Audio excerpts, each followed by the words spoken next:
The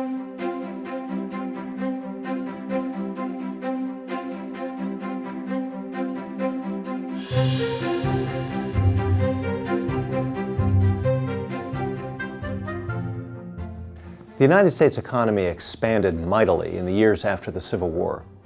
The greatest decades of economic growth in all of American history remain the 1870s and 1880s, an era known as the Gilded Age, term coined by Mark Twain, when the United States became the largest economy in the world. This is a premier position it has maintained to this day.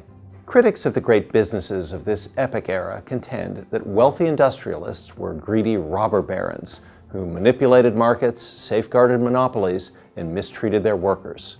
This view, that the era of a century and a quarter ago was dominated by rich plutocrats, remains the dominant view among some historians, who believe in the importance of government heavily regulating businesses in order to discourage their bad behavior.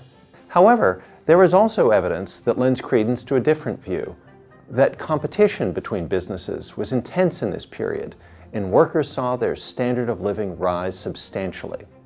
Other historians have adopted this more positive view of the Gilded Age, arguing that the extraordinary economic growth lifted people out of poverty, and that heavy government regulation stifles such growth and worsens outcomes. Debates over business and regulation in the Gilded Age among historians mirror such debates in politics today. But all historians agree that the size and scope of businesses expanded dramatically in the second half of the 19th century. Railroads were the first capital-heavy business to spread out nationally, and this even before the Civil War, requiring the services of a new class of professional managers. Mass production in factories also became widespread in the latter half of the 19th century. These huge new manufacturers became the nation's first widely held public stock corporations. Management techniques perfected in this period included both horizontal integration, which is merging with competitors, and vertical integration, which is buying up all aspects of the production process, from raw materials to the marketing of the finished good. The two businessmen, along with the banker J.P. Morgan, who embodied the business success of the post-1865 period, were Andrew Carnegie and John D. Rockefeller. Carnegie, the steel magnate, bought out competitors as he equipped his factories with the latest technologies and innovative processes that enabled him to cut costs and set prices below that of his remaining competition. Rockefeller made similar moves in what became the dominant company in its industry, Standard Oil.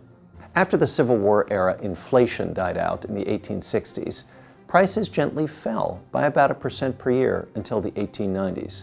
This was a boon to savers who saw their nest eggs grow, and to consumers who could buy ever cheaper consumable goods every year. But some farmers were hit hard by the deflation of this time because they had borrowed to buy land and equipment.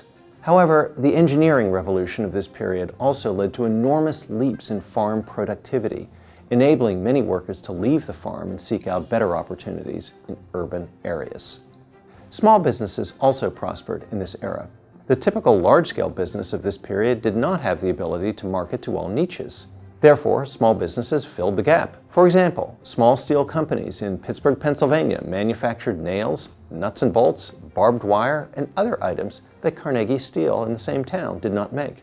By modern standards, workers toiled for long hours in dangerous conditions.